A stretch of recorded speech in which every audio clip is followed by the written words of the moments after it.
누가복음 1장 18절부터 20절까지. 네, 시작. 사가랴가 전사에게 이르되 내가 이것을 어떻게 알려? 내가 늙고 아내도 나이가 많은. 전사가 대답하여 이르되 나는 하나님 앞에 서 있는 가브리엘이라. 이 좋은 소식을 전하여 내게 말하라고 보내심을 받았노라. 보라, 이 일이 되는 날까지 내가 말 못하는 자가 되어 능히 말을 못하리니 이는 내가 내 말을 믿지 아니하니거니와 때가 이르면 내 말이 이루어지리라 하더라. 네. 누가복음을 하고 있는데 어느 형제님이 첫 강의 듣고 말씀하시더라고요. 누가가 의사라고 그랬잖아요. 누가가 의사인데 자기가 말씀 듣는 중에 깨달은 것이 의사 누가가 영을 치료하는 의사구나, 영적 병을 치료하는 의사구나, 이런 속뜻이 있을 거라는 깨달음을 받았다라는 거예요. 그래서 그러냐고 듣고 보니까 그러네요. 저도. 그분이 누가가 실질적으로 의사가 아니라는 얘기는 아니고 실제적으로 의사라고 했다 할지라도 그런 사람을 통해서 영적 치료를 하는 의사일 것이다. 그걸 하나님이 표현하고 싶었을 것이다. 그런 깨달음을 얻었다라는 거죠. 그와 같이 우리가 말씀을 이렇게 서로 듣고 함께 나누다 보면은 저 혼자 깨달은 것만 있는 게 아니고 듣는 사람은 또 다른 깨달음이 계속 있어지는 거죠. 그래서 이렇게 만나서 코이노니아를 하는 것이 유익하다고 생각해요. 유튜브로 듣는 것도 좋지만 만나서 실질적으로 이야기를 나누고 그러다 보면은 미처 내가 알지 못했던 부분도 다른 분들을 통해서 알게 되고 서로 유익이 되는 것 같아요. 그래서 은혜가 더 증폭이 되어지는 것 같아요. 그래서 될 수 있으면 이렇게 나와서 함께 하는 게 좋습니다. 네. 그러니까 오늘 말씀을 보시면요, 18절에 보시면 사가랴가 천사에게 이르되 내가 이것을 어떻게 알리오 그랬습니다. 내가 이것을 어떻게 알리오? 이것이 뭐예요? 그 전에 이제 천사가 사가랴에게 와서 아들을 낳게 해주겠다라고 하는 그 이야기였죠. 거기에 대해서 내가 어떻게 알리오?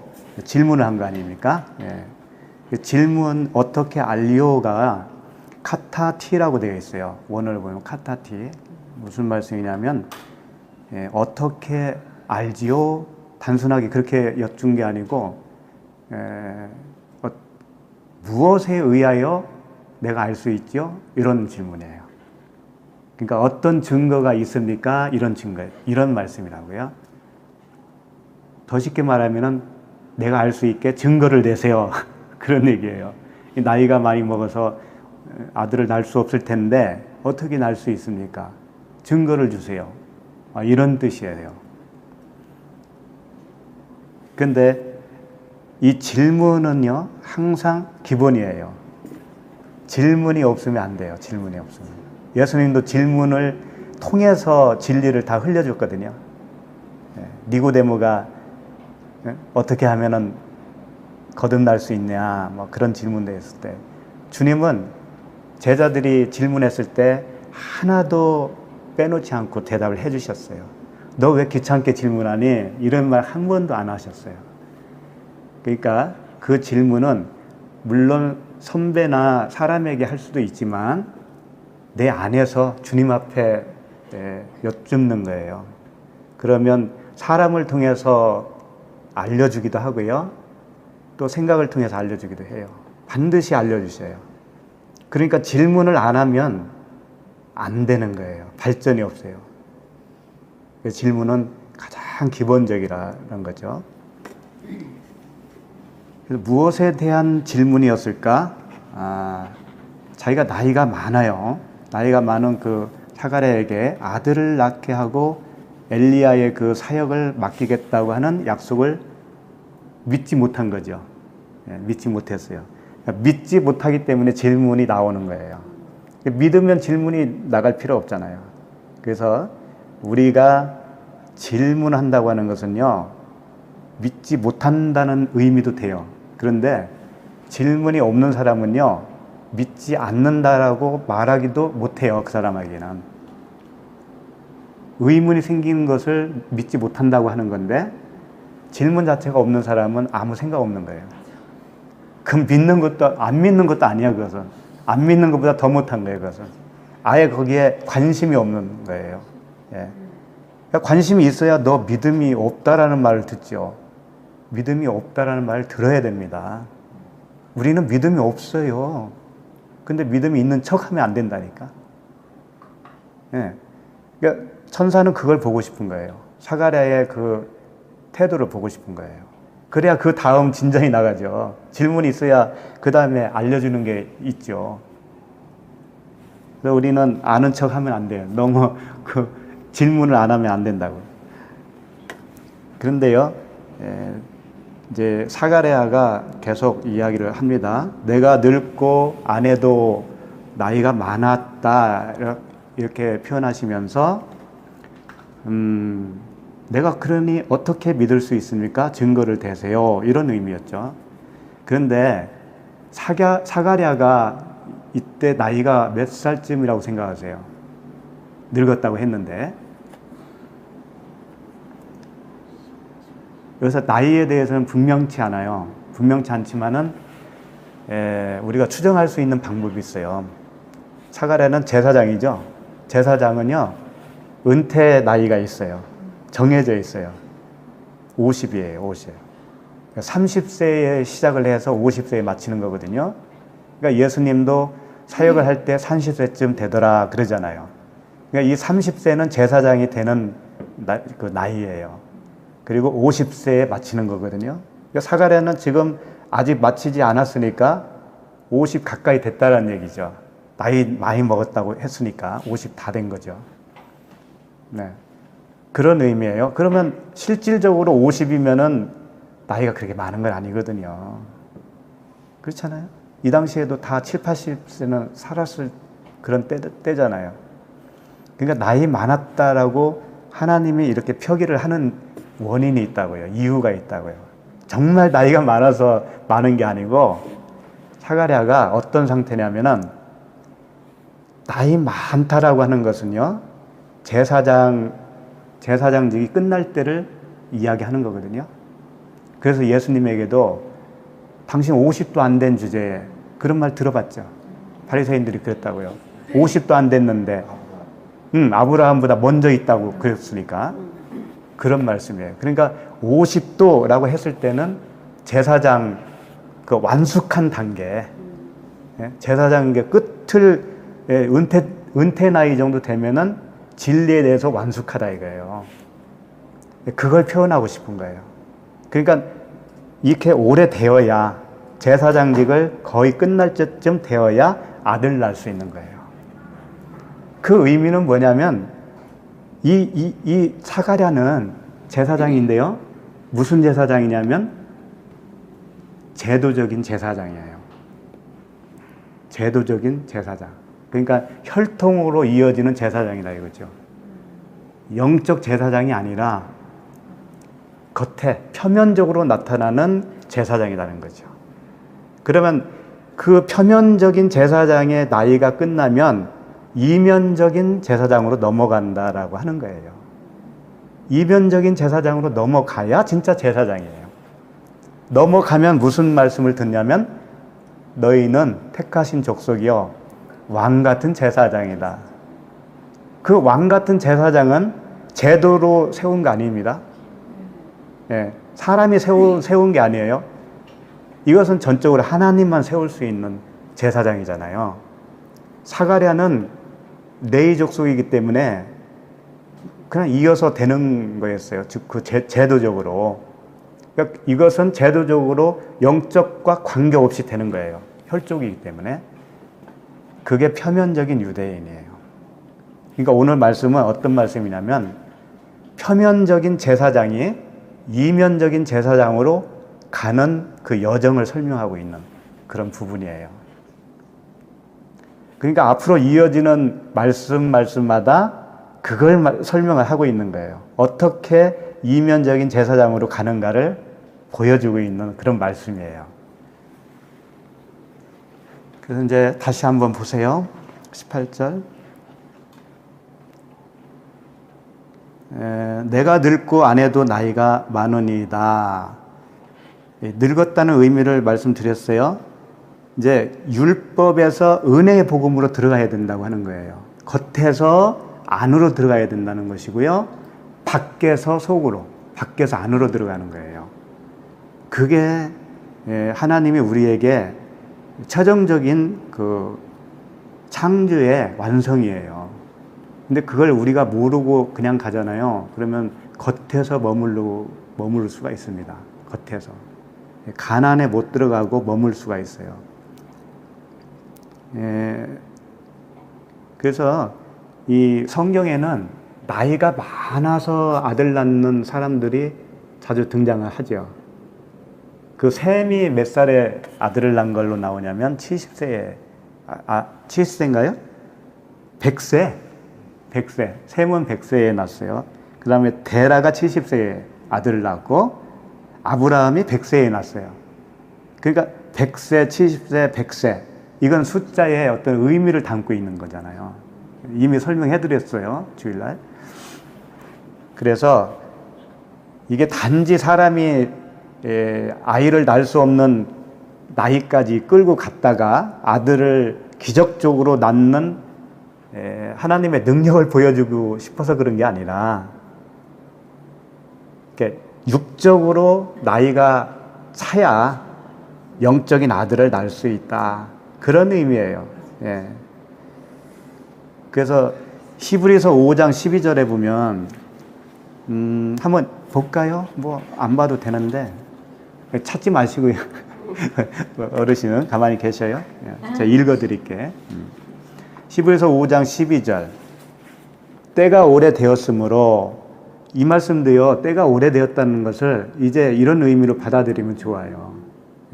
이제 육적인 시대가 끝나가는 거예요. 영적으로 넘어가는 거예요. 이제 진짜로. 때가 오래되었으므로 너희가 마땅히 선생이 되었을 터인데 너희가 다시 하나님의 말씀의 초보에 대하여 이 초보는 뭐냐면 율법 아래에 있는 시대를 얘기하는 거예요. 표면적 유대인, 표면적 제사장. 그 초보에 의하여 누구에게서 가르침을 받아야 할 처지이니 단단한 음식은 못 먹고 젖이나 먹어야 할 자가 되었도다. 단단한 음식은 뭐냐면 영적 음식이에요. 이 어린아이가 먹을 젖은 율법이에요, 그게. 사람은 거꾸로 생각해. 율법이 더 단단한 음식인 줄 알아. 절대 안 그래요. 그러니까 말씀의 초보는 율법 아래에 있을 때에 그 초등학문이라고 하잖아요. 초등학문. 그래서 몽학 선생한테 배운다고 그러잖아요. 그 시대를 얘기하는 거예요. 그 시대, 배우는 시대.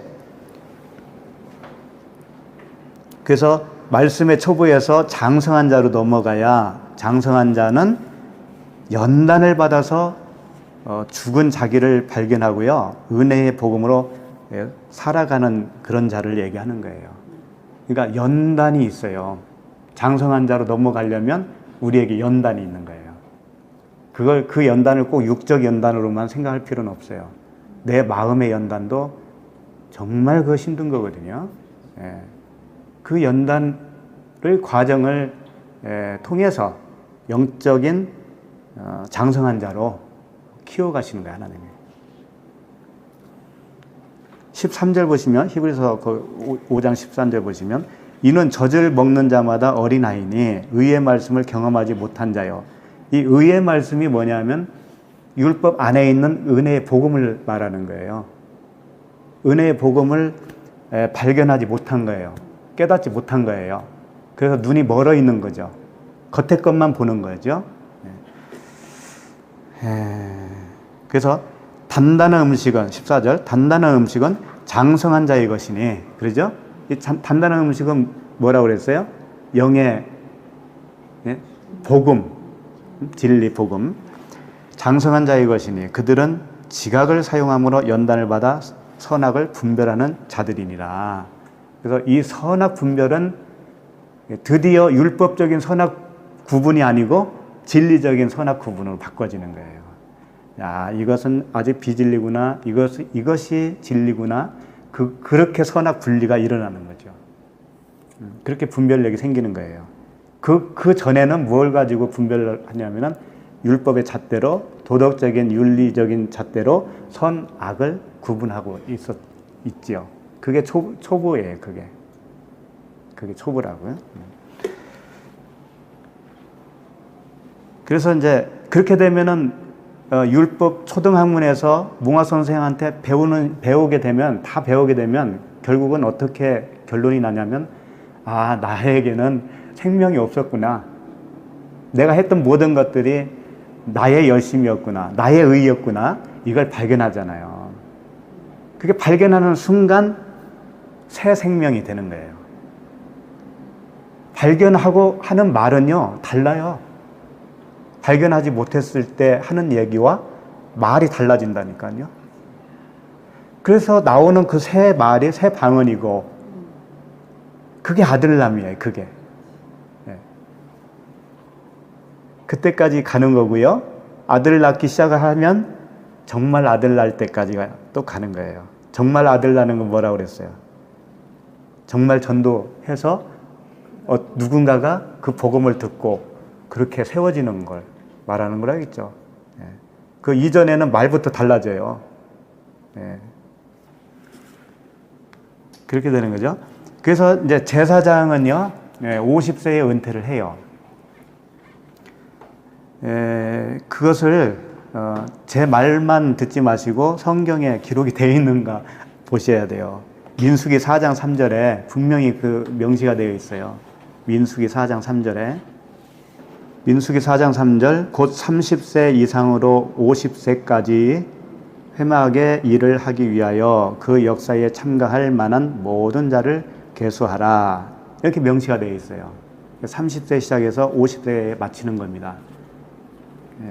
그래서 50은 되어야 깨달았다 이거예요. 그래서 오래됐다, 나이가 많았다 이렇게 표현하는 겁니다. 그래서 아까도 말씀드렸지만 요한복음 8장 57절에 유대인들이 이르되 내가 아직 50세도 못 되었는데 아브라함을 보았느냐? 예수님에게 그렇게 하신 거예요. 그러니까 이 대목을 누군가는 예수님이 고생을 해서 밥도 제대로 못 잡수셔서 너무 빨리 늙었다 이거예요. 그래서 30세 젊은이가 50세로 보였다는 거지. 이게 표면적인 유대인이에요. 이렇게 보는 게.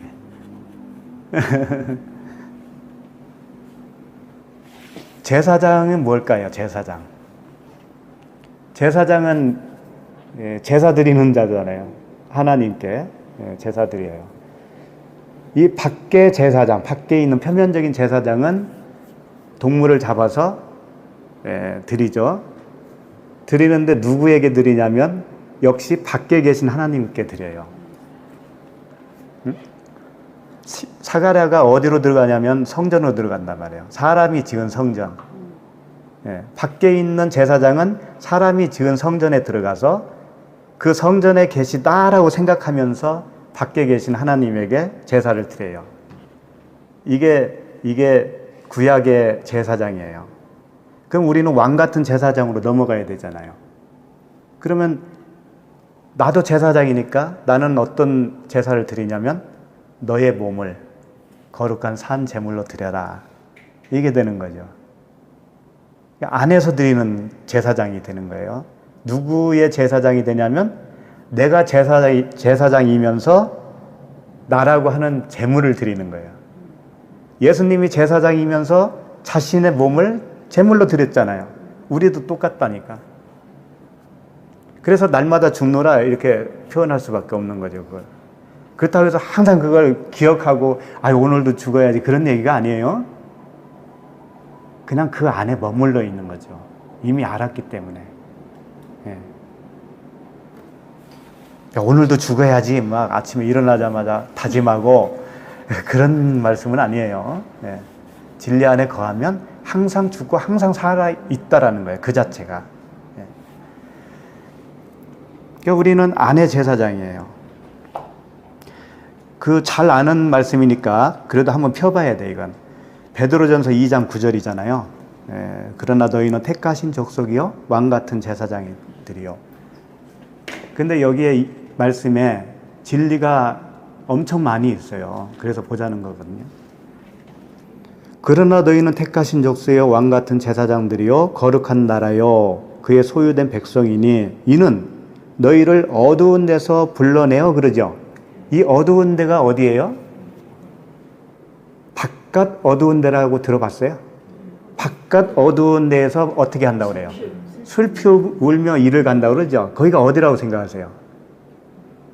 사가랴가 거기에 있는 거예요, 지금. 예? 사가랴가 표면적으로 제사장이 되어서 그 하나님을 섬기고 있는 거예요. 밖에 계신 하나님을. 이게 밖이에요, 이게. 이게 밖에 있는 자들이고 이게 어두운 곳이라는 거예요, 이게. 그러니까 굉장히 뭐 다른 곳이라고 생각하죠. 결코 지옥이라는 데가 다른 곳이 아니에요. 밖에. 그 안은 뭐예요? 그리스도 안이잖아요. 그리스도 안. 하나님 입장에서는 내가 문 밖에서 두드리니 그러잖아요. 예. 하나님 입장에서는 내가 밖이지만 내 입장에서는 하나님이 밖이야. 하나가 되기 이전에는 서로 밖이야. 그러니까 그 자체가 지옥이고 어두운 바깥이란 말이에요, 거기가. 근데 그 어두운 데서 불러내었다라는 거죠, 우리를. 그러니까 어디서 불러냈냐면 율법 아래에서 불러낸 거예요. 그 밖에 있을 때, 그 제도권에서, 그 종교 생활을 하고 있는 그 바깥에서 불러낸 거예요. 그의 기이한 빛에 들어가게 하신 그의 기이한 빛이 뭐겠어요? 예수 그리스도죠. 하나님 품이죠. 천국이죠. 예. 거기로 들어가게 하신 이의 아름다운 덕을 선전하게 하려 하심이라. 그래서 바깥 어두운 것이 멀리 있는 게 아니고요. 우리하고 관계없는 데가 아니고 바로 그 이전에 내가 살고 있었던 곳이 바깥이었었어요. 네. 그런데 바깥에서 살고 있는 사람들이 너무나 많아요. 그래서 안타까운 거지. 그래서 목사 얘기를 좀 해야 되겠어요. 제사장 이야기 나왔으니까. 오늘날 목사를 제사장이라고 그러죠. 근데 만인 제사장설 들어보시잖아요. 예. 만인 제사장설은 우리가 왕 같은 제사장이다 그러잖아요. 그럼 무조건 예수 믿으면 다 왕 같은 제사장이라고 한단 말이에요. 그런데 목사, 전도사, 뭐 강도사 이런 제도가 있잖아요. 거기 그 목사라고 하는 타이틀에 매여 있잖아요. 그럼 밖에 있는 사람입니다. 사가랴하고 똑같은 존재라고요. 그걸 권위로 삼으면은요, 더 악한 자가 되는 거예요. 그리고 그런 눈을 가지고 있는 사람들은 항상 계급으로 생각을 해요. 그래서 목사는 높고 그 밑에 강도사는 좀 낮고 전도사는 좀 더 끝발이 없고 동생 같고 뭐 장로, 권사, 집사, 성도는 어떻게 생각하겠어요? 그런 사람들이. 성도는 다 제사장, 왕 같은 제사장이라고 해놓고 성도는 머릿수로만 계산을 하네요. 머릿수로. 그러니까 그런 그 어떤 세상에서 얻은 타이틀을 가지고 사람을 판단하고 권위를 내세우고 한다고 하는 것은 너무나 유치하다고요. 그런 시각으로 바라보는 사람은요, 명품 목사, 명품 교회, 큰 교회 목사. 거기 가 있으면 자기도 신분이 높아질 거라고 생각하는 거예요. 나 어디 다니는데? 당신 어느 교회 다녀? 나? 말하기도 좀 부끄러워. 열 몇 명 모이거든. 예. 그것도 똑같이 나쁜 거예요. 그렇게 생각하면은 그걸 이렇게 탈피한다는 게 쉽지 않아요, 진짜. 쉽지 않아요. 저는 이제 전도사로 계속 머물고 있는 이유 중에 하나가 그런 시각으로 보는 사람은 못 들어와요. 예? 그래서 그걸 미연에 방지하고 싶은 거예요, 저는. 계속 유지하고 싶은 거예요, 그래서. 아, 그래?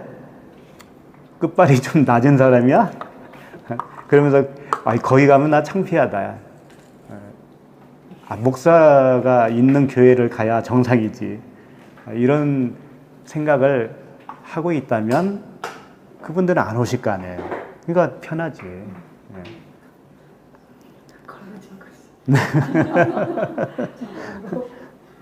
그러니까 직분을 서열로 보는 거예요. 성도를 어떻게 보겠냐고요. 어느 교단이냐, 뭐 합동이냐, 통합이냐, 뭐 이런 거. 그래서 어쨌든 그 타이틀이 다 부서지고 영적 제사장이 되지 않으면 다 소용없어요. 그러니까 목사도 좋지만 영적 목사가 되어야 돼요. 제사장이 영적 제사장이 안 되면 타이틀은 소용없는 거예요. 그러니까 성경은 목사라는 말도 없습니다, 사실은. 목자예요, 목자. 목자하고 목사하고 다른 게 뭔지 알아요? 목사는 만들어낸 겁니다. 나는 선한 목자니 할 때 그 목자는 포이메이라고 하는 단어예요. 나는 선한 목자. 목자가 뭐예요? 양치는 자잖아요, 양치는 자. 예수님이 베드로에게 내 양을 먹이라, 내 양을 치라 그랬잖아요. 그게 목자거든요. 목자는 뭐냐면 양을 먹이는 거예요. 먹이는 자예요. 양을 먹이는 자고 그 먹여서 키우는 것을 친다라고 표현하는 거잖아요. 근데 목사는 뭐냐면요. 가르치는 선생이라는 소리예요. 그러니까 생명 양식을 먹이는 게 아니고 양식을 가르치는 거예요. 이렇게 틀리는 거라고요. 그러니까 목사는 세상이 만들어낸 용어예요. 그건 전 세계가 똑같아요. 그러니까 영어로도 패스터라고 그러잖아요. 그러니까 가르치는 자는 안 돼. 이랬잖아요, 사도 바울도. 아비는 많은데, 아니, 선생은 많은데 아비가 적다. 이 아비는 먹이는 자거든요. 선생은 가르치는 자예요. 가르쳐서 되는 게 아니라는 거예요, 복음이라는 것은. 그러니까 여기 올 때도, 말씀 들을 때도 가르침을 받으려고 들으면 안 돼요. 먹으려고 들으셔야 돼요. 먹어야 돼요, 먹어야. 생명 양식을 먹어야 생명이 유지가 되잖아요. 그런 겁니다. 그래서 이 말씀을 선포하는 자는 먹여주는 자지 가르치는 자가 되어서는 안 돼요. 그럼 먹이려면은요, 애정이 없으면 못 먹여요. 그렇잖아요. 남의 자식 먹입니까? 자기 자식만 먹이지. 근데 가르치는 건 다 할 수 있어. 학원에서도 하고 다 하잖아요. 그런 차이가 있는 거죠. 그런데 특색이 그 목자가 되려면 어떻게 되냐면, 목자는 예수님이 표상이잖아요. 예수님이 어떻게 목양을 했어요? 몇 명이나 목양했어요? 12명이죠. 그 중에서 또 한 명 배신했네. 근데요, 12명이라는 게 뭐 어떤 숫자적인 얘기를 하자는 얘기 아니고, 그 12명, 그 아들을 먹이기 위해서 자기가 죽었습니다. 죽어야 먹일 수 있는 자가 목자라는 거예요. 죽어야. 죽지 않으면 먹일 수가 없어요. 그냥 가르칠 수는 있어요, 그건. 그런 차이가 나는 거예요. 그러니까 내가 십자가에서 주님과 함께 십자가를 통과해야 돼요, 분명히. 그 흔적이 있어야 됩니다. 그래야 먹일 수 있는 자가 되는 거예요, 그게. 자, 그래서 혈통으로 세워진 그 사가랴 제사장, 이 제사장을 오늘날로 말하면 세상 제도, 신학교에서 공부하고 교단에서 안수를 하잖아요. 그렇게 해서 세워놓은 목사가 있다면 이제 그 내적인 목사로 가야 되는 여정이 있는 거예요. 그 여정을 밟지 않으면 그냥 가르치는 선생에 불과한 거예요. 예. 그 여정인데 일단은요, 그 여정을 참 이렇게 알아듣기 위해서는 다른 부분을 좀 먼저 봤으면 좋겠습니다. 누가복음이에요. 같은 누가복음에 4장 25절 한번 펴보시죠. 누가복음 4장 25절에 보시면 내가 참으로 너희에게 이르노니 엘리야 시대에 하늘이 3년 6개월간 닫히어 온 땅에 큰 흉년이 들었을 때에 이스라엘에 많은 과부가 있었으되. 자, 여기서 뭐 모르는 거 있습니까? 이 한 절 속에서 엘리야 시대에 3년 6개월간 비가 안 왔다는 얘기죠. 흉년이 들었어. 그래서 이스라엘에 많은 과부가 생겼다는 거죠. 흉년하고 과부가 생기는 거하고 무슨 상관이 있습니까? 근데 이거 질문도 안 한다니까. 이런 거 읽으면서 의문도 없어요. 네. 네? 신 가진 자가 다 죽었나? 흉년 들어서. 다 고자만 있었나?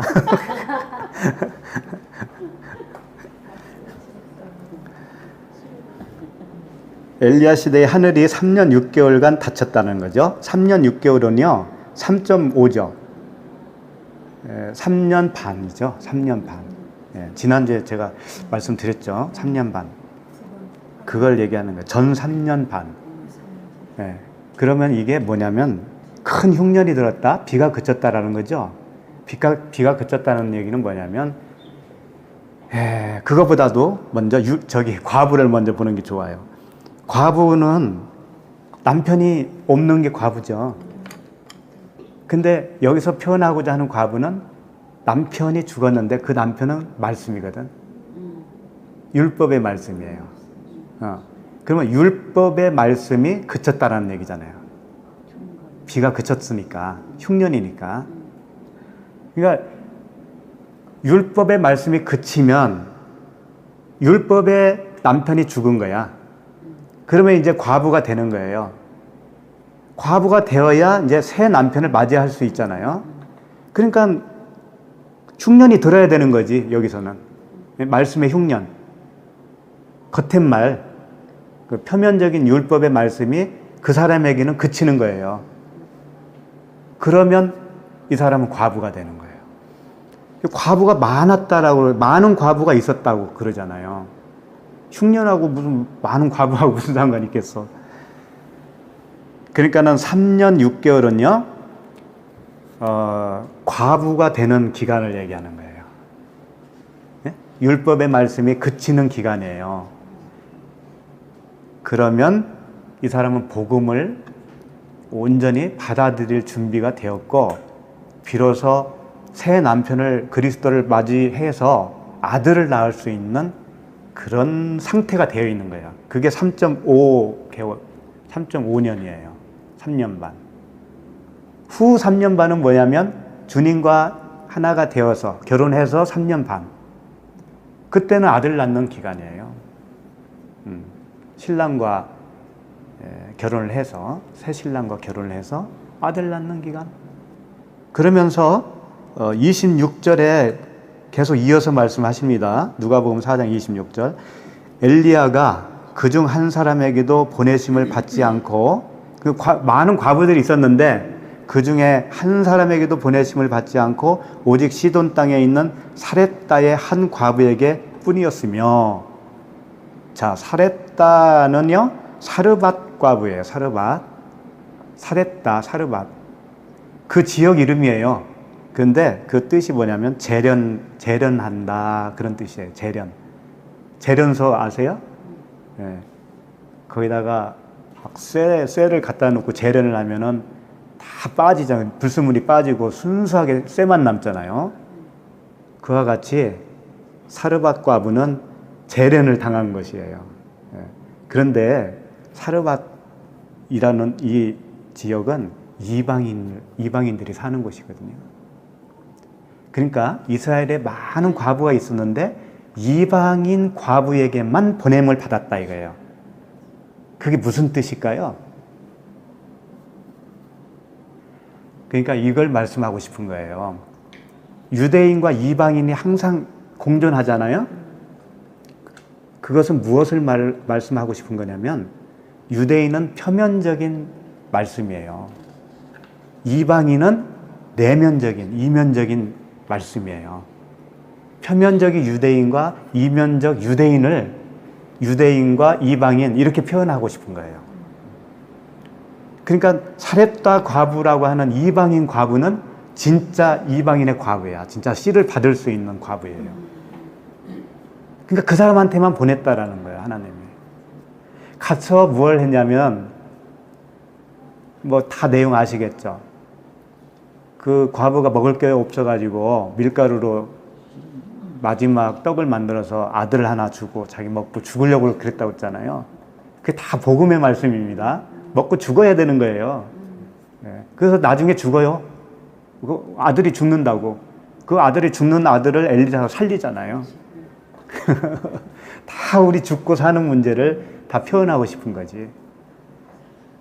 그래서 엘리야가 가니까 그렇게 나머지 그거 하나 남은 거 가지고 먹고 죽겠다고 그러면 그래, 너희도 그렇게 해. 그렇게 하라고 했어요, 엘리야가. 말리지 않았다니까. 그렇게 해라. 그런데 먼저 나한테 떡 하나만 줄래? 이런 거예요. 그래서 과부가 떡을 하나 줬다고요. 그래서 엘리사가 그걸 먹으니까 어떻게 했냐면 그 집에 떡반죽 그릇에 떡이 떨어지지 않아. 밀가루가 떨어지지 않아. 기름병에 기름이 마르지 않아. 그래서 옛날 그 대표기도 할 때 아니면 신방 가가지고 이 집에 떡반죽 그릇에 떡이 떨어지지 않게 하시고 기름병에 기름이 마르지 않게 해주세요. 그런 기도 많이 했잖아요. 뭔지도 모르고. 그러니까 먹을 것 떨어지지 않고 잘 먹고 잘 살게 해달라 그런 얘기였죠. 그 당시에는. 그러니까 이 과부는 항상 그런 면으로 하나님은 표현하고 싶은 거예요. 네. 그 다음에 누가복음 4장 27절이에요. 그 다음 절은 뭐냐면 또 선지자 엘리사 때에 이스라엘에 많은 나병 환자가 또 있었으되 이스라엘에 많은 나병 환자가 있었다는 거예요. 그 중에 한 사람도 깨끗함을 얻지 못하고 오직 수리아 사람 나만 뿐이었느니라. 수리아 사람이 또 이방인이네. 이스라엘에 많은 문둥병자가 있어요. 문둥병자는 살이 떨어져 나가도 감각이 없는 거죠. 그렇죠? 그러니까 영적으로 그냥 병든 자예요, 다. 그런데 이방인 수리아 사람 나아만 한테만 보냄을 받았대요. 이사야가. 그래가지고 가서 고침을 받은 거예요. 고쳐졌어요. 이게 뭐겠어요, 다.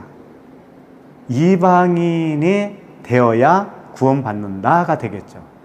이방인이 되어야. 그러면 이방인이 되었다라는 건 뭐냐면요. 그 당시 이방인은 하나님이 계시지 않은 거예요. 하나님이 그들과는 함께 하지 않는 거예요. 그 당시 이방인은. 그러니까 나에게 적용시키면 뭐냐면 나는 구원받을 사람이 못 됐네. 구원받을 수 있는 조건이 하나도 없네. 유대인이 되어야 구원받잖아요. 근데 우리는 이방인이니까 구원받을 여건이 나에게 하나도 없는 거잖아요. 그걸 인정하는 거예요, 우리가. 당연히 나를 구원해 주겠지가 아닌 거예요. 나는 버림받은 거네, 원래. 죄와 허물로 죽었던 존재였네. 그것을 내가 하나님 앞에 정직하게 인정을 하지 않으면요, 이방인이 안 돼요. 그걸 인정을 해야 엘리사를 보내고 엘리야를 보내주시는 거예요. 그래서 그 그리스도 하나님의 그 족보에 이방인 여인들이 신심찮게 끼는 거 봤죠. 다 그걸 표현해주고 싶은 거예요. 그 룻이라고 하는 여인, 이방 여인, 또 밧세바라든가, 또 누구 있어요? 기생 나합이라든가, 또 세리, 뭐 죄인들, 예수님이 오셔가지고 세리, 죄인들, 장녀, 그분들하고 같이 먹고 마시고 그랬잖아요. 그러니까 다 이방인들한테 가잖아요.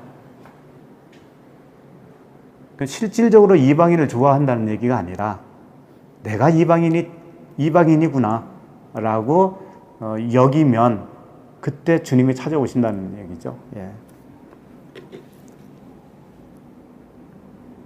그래서 일단 우리는 이방인이 되어야 된다. 내가 구원의 약속과 소망이 없었던 존재였구나. 이렇게 우리는 고백하는 사람들이잖아요. 그렇죠? 예. 이렇게 고백하는 것이 십자가의 죽음입니다. 그게 십자가를 통과하는 거예요. 그게. 그럼 날마다 죽은 것이 되는 거예요. 그러면 날마다 산 거예요. 그 고백 때문에 산 거예요. 그러면 주님이 이제 내 삶을 주관한다니까요. 자, 누가복음 1장 19절로 다시 돌아가시겠습니다. 돌아가신다고 하니까 좀 이상하다. 우리는 다 돌아가야지.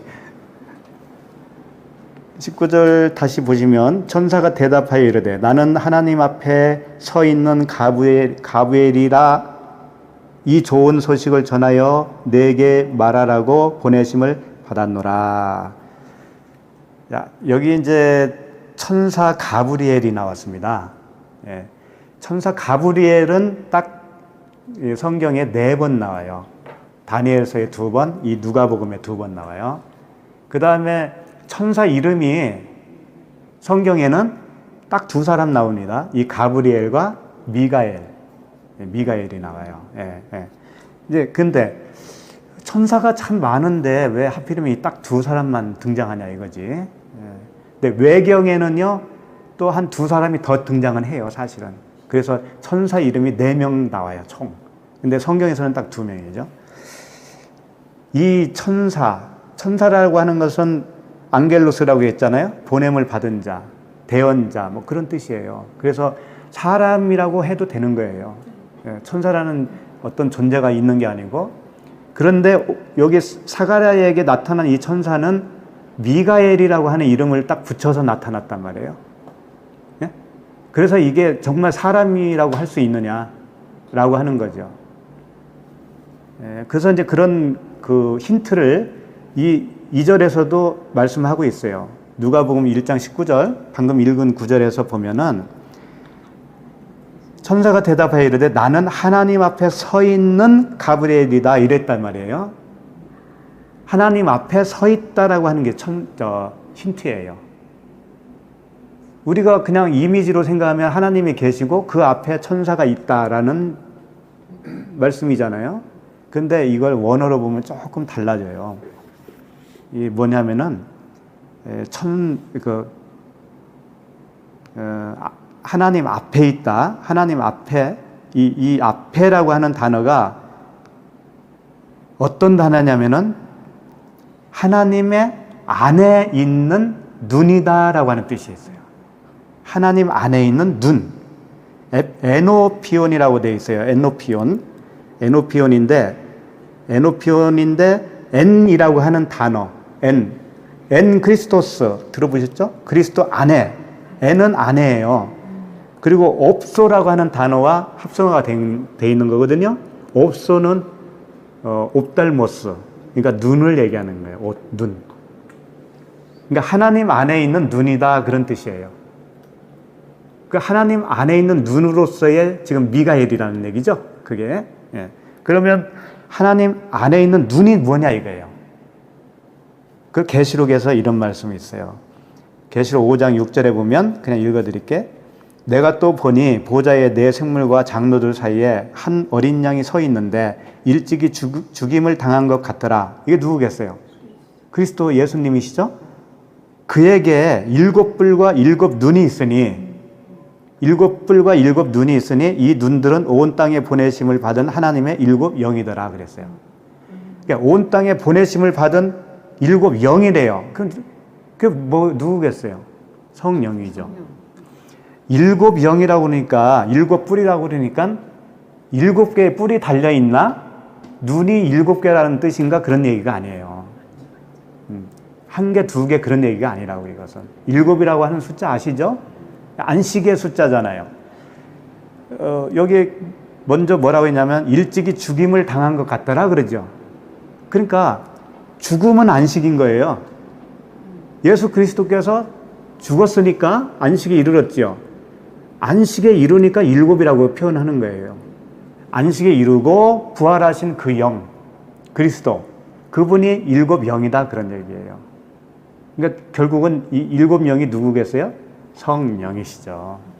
그러니까 오늘 가브리엘은 성령을 뜻하고 있어요. 왜 그런지 알아요? 왜 하나님이 직접 사가랴를 못 만났을까요? 안 만나주셨을까요? 네? 그때는 아직 예수님이 공식적으로 나타나지 않은 시대니까 하나님이 직접 나타나면 다 즉사하게 되어 있어요. 하나님을 보면 살아남을 자가 없어요. 그렇다고 해서 성령이라고 직접적으로 표현도 하기 힘들어요.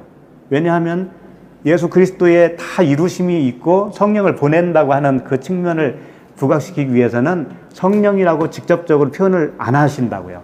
그 대신 천사라든가 특별히 이렇게 이름을 붙여서 미가엘이라든가 가브리엘이라든가 이렇게 붙여서 하나님이 보내심을 받은 자라고 표현할 때는 성령을 뜻하고 있는 거예요. 그러니까 결국은 하나님이에요. 하나님의 눈은 하나님이시지. 뭐 사람 눈, 뭐 개눈을 붙였겠습니다. 네. 그렇게 아셔야 됩니다. 그리고 이제 미가엘은 나오지 않았지만 미가엘도 그냥 덧붙여 말씀드리면 계시록에 보면은 이렇게 되어 있어요. 계시록 12장 7절에 하늘에 전쟁이 있으니 미가엘과 그의 사자들이 용과 더불어 싸울세 용과 그의 사자들도 싸우나 이런 말씀이 있어요. 예, 하늘에 전쟁이 있다라고 했을 때 그게 내 안에요. 내 안에 전쟁이 있는 거죠. 내 안에 나와 옛사람 나와 미가엘이 싸우는 거예요. 미가엘이 여기서 성령이잖아요. 성령과 싸우시는 거예요. 성령이 우리를 책망하시는 거예요. 그럼 그 미가엘과 그의 사자가 누구냐면 말씀들이에요. 말씀들이잖아요, 이게. 네, 말씀들이 그의 사자예요. 그러니까 미카엘, 가브리엘은 성령님, 하나님이시에요. 그 자체예요. 그냥 이름 없이 천사 할 때는 우리들 같이 보냄을 받은 자, 복음을 전하는 자가 천사라고 할 수가 있어요. 네. 그럼 20절 보시면 보라 이 일이 되는 날까지 내가 말 못하는 자가 되어 능히 말을 못하리니 이는 내가 내 말을 믿지 아니함이거니와 때가 이르면 내 말이 이루어지리라 하더라. 이 일이 되는 날까지가 뭐예요? 이 일이 되는 날까지가 사가랴에게 이 일이 되는 날까지가 뭐냐면 아들을 낳는 날까지예요. 예.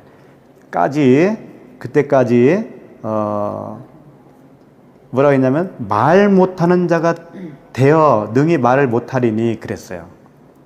왜 말을 못하게 될까요? 아들 낳을 때까지? 율법은 죽고 아직 안 오고 사이. 그렇죠. 예. 그러니까 바벨탑으로 설명하면 혼돈한 상태예요. 혼란 상태. 그러니까 우리들에게 적용한다면은요 이런 거예요. 정말 이게 벙어리가 됐다는 얘기가 아니고 네가 하는 말은 말이 아니야 이런 얘기예요. 아들 낳기까지 네가 하는 모든 말은 다 쓰레기야 이런 얘기라고. 그러니까 뭐 새라든가 동물들이 소리를 내잖아요. 그거 소리 내죠. 근데 그들이 우리가 말이라고 안 하잖아요. 그와 같이 걔네들은 그냥 의사소통의 소리잖아요. 사람도 마찬가지라는 거지. 아들 낳는 그 언어가 아니면 진리가 아니면 그냥 언어 소통 너희들끼리의 그 언어 소통에 불과한 소리에 불과하다. 그걸 울리는 꽹과리 거기에 불과하다 이거예요. 그래서 바울이 교회에서는 어떻게 하라고 그랬어요? 잠잠하라고 그러잖아요. 예. 그래서 여자는 잠잠하라고 했을 때 그 여자는 아직 결혼을 못한 상태의 여자예요. 그러니까 부모가 될 수가 없잖아요. 아들을 낳을 수가 없잖아요. 예. 그게 10달 기간이에요. 아들을 낳는데 10달이 걸리잖아요. 예? 10달. 그 10달 기간 동안에 사가랴가 말을 못하고 벙어리가 되어 있는 거예요. 예. 그럼 언제 그 말이 풀리게 될까요? 예. 10달이 차면 그 요한이라고 하는 아들을 낳게 되면 이제 그때 비로소 언어가 풀리죠. 63절에 있습니다. 1장 63절에 그 말씀이 있어요. 63절에 그가 서판을 달라 하여 그 이름을 요한이라 쓰매 다 놀랍게 여기더라. 이에 그 입이 곧 열리고 혀가 풀리며 말을 하여 하나님을 찬송하니 그랬죠. 아들을 낳고 이름을 져줄 때 딱 풀린 거예요. 근데 원래 이름을 요한이라고 질 수가 없어요. 혈통적으로는 사가랴라고 져야 되는 거예요. 그 방식이 있어. 그 혈통에. 그런데 요한이라고 미리 천사가 얘기해 줬거든요. 그런데 그 아내 엘리사벳도 요한이라고 써야 된다 알고 있어요. 같이 된 거예요. 10달 동안 같이 복음을 말하게 된 거예요. 똑같은 입이 된 거죠. 그러니까 10달이라고 하는 기간이 아이 낳는 기간이라고 준 것을 진리예요. 이게 이제 그 진리를 설명하기 위해서 하나님이 사람을 그렇게 만드셨죠. 기가 막히잖아요. 그러니까 10이라고 하는 거. 나중에 보면은 이제 다음 주에 나오겠지만은 이 사가랴가 요한을 이렇게 잉태하고 나서 5달 동안 어디 가요? 숨어요, 숨어. 5달 동안. 근데 5달 동안 숨을 이유가 없어요. 여기 이 내용으로 보면은. 그렇잖아요. 누가 쫓아온다고 했어요. 뭐, 임신하면은 죽이라고 했나요? 그런 이야기도 없어요. 근데 숨었다고 표현하고 있다고, 5달 동안. 그게 다 진리를 설명하는 말씀들이에요, 그게. 모세오경 5개 깨달으면 어떻게 된다고요? 그게 열이라고 하는 완전한 말씀, 10달. 5을 알면 열이 되는 거예요. 그러니까 10달 동안 숨어 있다라고 하는 것은 광야에서 배우는 거예요, 그때. 말씀을 쫙 배우는 거예요. 배워서 완전히 깨닫고 나서 10달 차니까 아이가 쑥 나오잖아요. 그런 거예요. 다. 이제 다 끝났어요, 오늘 말씀은. 네. 원래 더 하려고 그랬는데, 뭐, 시간이 너무 많이 오래 갈 것 같아서 안 되겠어요. 하여튼 그 요한이라고 하는 그 내적 아들이거든요, 그게. 예수님이 그러시잖아요. 십자가에서 그 자기 육체의 어머니에게 마리아여, 여자여 그랬잖아요, 여자여. 요한을 보면서 아들이니다 그랬어요.